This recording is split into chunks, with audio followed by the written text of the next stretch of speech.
তোমার গন্তব্য ছিল স্বাধীনতা, তোমার পথ ছিল স্বাধীনতা, তোমার স্বপ্ন ছিল স্বাধীনতা, তোমার প্রেম ছিল স্বাধীনতা, তুমি রক্ত চেয়েছিলে স্বাধীনতার জন্য, তুমি তাই পাথর। যারা স্বাধীনতার আড়ালে চেয়েছিল গদি, চেয়েছিল সিংহাসন, ইংরেজদের ছেড়ে যাওয়া লুটের রাজ্যপাট, তারা রইল সুখে।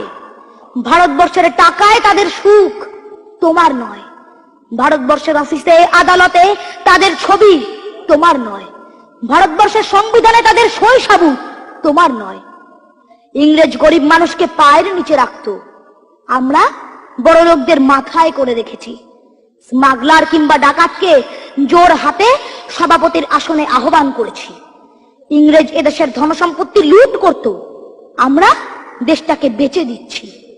ইংরেজ দিয়েছে চাবুক, লাঠি, গুলি, আমরা দিয়েছি মাস্তান, মাফিয়া, নেতা আর বুলি। ইংরেজ দিয়েছে কালাপানি, সেলুলার জেল, আমরা দিয়েছি টিভিতে সুপারহিট মোকাবিলা আর আইনসভায় আয়রাম গয়রামের খেল। 56 বছর আগের এক মধ্যরাত্রে পরাধীন এই দেশ ছেড়ে তুমি চলে গিয়েছিলে। স্বাধীন এক স্বদেশে ফিরে আসার স্বপ্ন নিয়ে তুমি ফিরে আসোনি। স্বাধীনতা এসেছে, তার কাঁধের ঝুলি ভরে নিয়ে এসেছে।